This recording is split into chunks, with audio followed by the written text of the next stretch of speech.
Tagad mise ir fermentācijas tankos un viņa ir atcesus. Mums tagad, lai iesākt fermentāciju, viņai ir jāpiedod klāt raugs.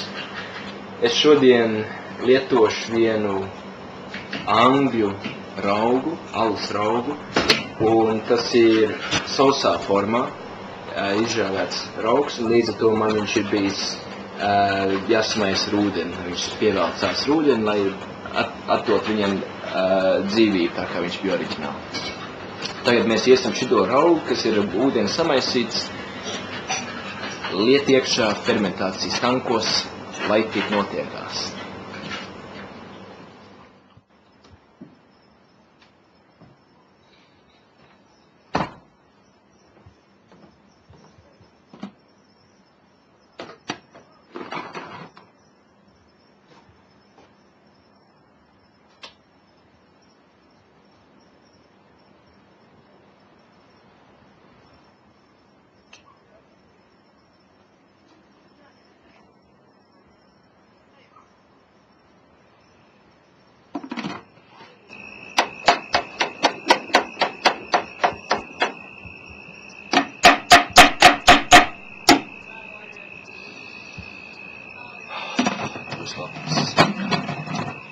Tagad, ka mūsu raugs ir pielikts klāt, šitie te abi tanki fermentēs varbūt kādas 1,5 vai 2 nedēļas. Un šeit ir leduskapis arī, lai palīdzētu kontrolēt to temperatūru. Temperatūra viņas ļoti svarīga šajā nākošā nedēļā.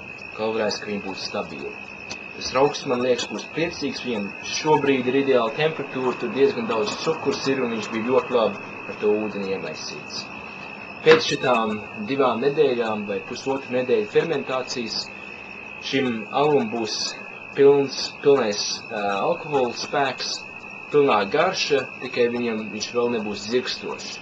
Tātad tajā brīdī mēs viņu ieliesim vai nu muciņā vai pudelēs, pieliksim klāt vēl mazliet cukuru vai iesalu, lai notiekās otrā fermentācija.